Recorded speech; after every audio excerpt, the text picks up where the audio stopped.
It is not only the growing numbers of semi-literate youth that should concern us, it is the fact that the values base of good education has started to give way below us. Boys stabbing and sometimes killing each other, school principals raping kids. I can take you to those schools. Pregnant schoolgirls, drugs in schools, cell phone cameras recording all kinds of playground atrocities. Check the headlines. This is the beginning. There's one picture, however, that I cannot remove from my mind, and it shows up repeatedly on the front pages of the news. Last week it was there again in Meadowlands in Soweto, lying flat on their faces, with hands tied behind their backs, are 9 human bodies with heavily armed policemen looking over them. Now, I've seen that picture many times. The alleged criminals are young, they are men, and they are black. There was the usual tip-off about a cash-in-transit robbery, and this picture will not go away. I asked myself as I looked at that very sad and disturbing picture of young men on the ground, what if those young men stayed in school? What if they stayed in school and did math? What if through the teaching of mathematics they learned not only numbers but values such as perseverance and the dignity of work? I hold the firm belief that every South African child, taught well, can succeed in mathematics.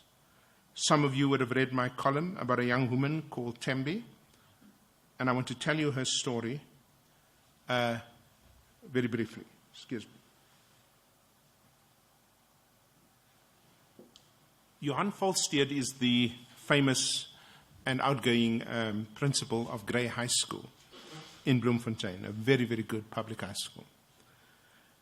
And for the past year or two, he told me about this young woman. Her real name is Nozi Manga, sorry. And he said to me, "You've got to meet this kid." I said, "Yeah, I'm too busy, man, and I've got 33,000 of them that I've got to look after every day." He said, "No, you've got to meet her." And eventually I caved in, and he brought me to my office, and I took out my recorder, and I thought this might be a good story for the Times. "Would you mind, Nozi," I said, "if I recorded this?" "No problem, Professor. You may record it." I've never, in all my years of doing interviews, whether for research or for the column, had such an experience. Within minutes, this young woman, who is in grade 12, was crying very bitterly. And she tells me that at the age of 9, in a place called Dealsville, the road to Kimberley, she was raped by a cousin, but she couldn't tell anyone, or they wouldn't believe her, because the cousin's father was the breadwinner in the extended family, and just imagine he went to prison. The son went to prison, he might cut them off, and it's a story, of course, having grown up on the Cape Flats, which is not too unfamiliar. And I looked at this young woman, and the tears coming through her fingers, as she told me about what it meant to be raped at the age of 9. And then she says, "Professor, I was still healing when I heard a noise in the kitchen of our shack in Bloemfontein. And I saw my mother on the floor, and my father was beating her and beat her to death with everything you could find in this small space. And so she stood there with her little brother, and at the age of 10 saw her mother being beaten to death." I said, "Nozi, I don't understand something. How is it that you're still here? How is it that you're still in school? Why didn't you give up like most of us would have?" And she says, "Professor, my mother was my idol. I live for her."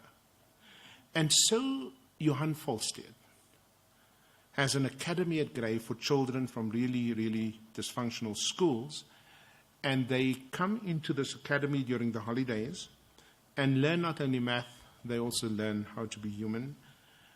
And they take 2 children who are really good performers, and Nozi was one of the 2 girls that they sent to Unisi, which is also a very good girls' school, and the 2 top boys go to Grey. Nozi is in grade 12. She's busy finishing her matric exams, as we used to call it.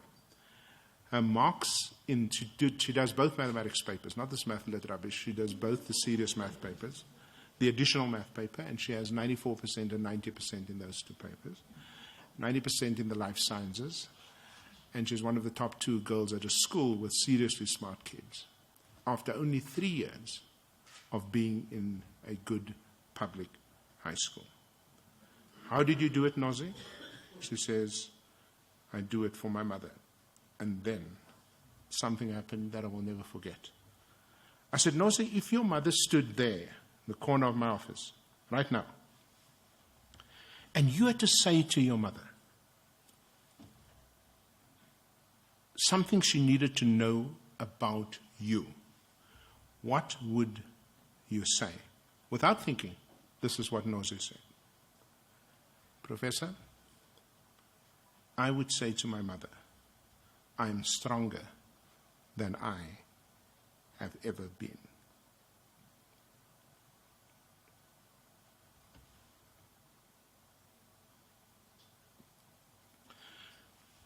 Nozi's story is a story that if we just gave every young South African just 3 years of a really, really good education, just imagine what kind of country we would have. That is that. And you know what makes me so proud of this country? I put this story in the Times. And I know some of you read the Times, and I said, if you want to support this young woman who wants to study medicine at the University of the Free State, send me your, email me. Here's my email address. Within no time, there was 100,000 rand in the university's account. But here's the miracle. It wasn't only, there were 1 or 2 people who gave 5,000 rand and so on. It was ordinary people who wrote to me and said, Professor, I am a pensioner here in Durban. I only have 20 rand. Can I give it to you so that Nozi can study? And it reminded me again, there are more good people in this country than you can imagine. People with compassion. This is still a country in which I believe if we stand together and if we hold up the hands of such smart and beautiful young people like Nozimanga, we will turn this country around. And so despite a traumatic life and initially an impoverished schooling, this is the young woman that speaks for so many others. It is a matter of justice, therefore, that we cannot punish the children of the poor for weak and inconsistent teaching in the subject. It is a question of equal opportunity when mainly white and black middle-class children take mathematics and the children of the poor are stuck with math lit. It is and should be a concern of democracy that without access to the best in mathematics education, we fail to strengthen the foundations of a still fragile society, given the values that are lost in poor mathematics teaching. Maybe there was a reason that Suzman the politician met Kambule the mathematician in a Soweto school that day. Helen Suzman might even have anticipated that connection between mathematics and society in one of her most famous statements, a testament to challenge us all. And I quote, I stand for simple justice, equal opportunity, and human rights, the indispensable elements in a democratic society, and well worth fighting for. Thank you.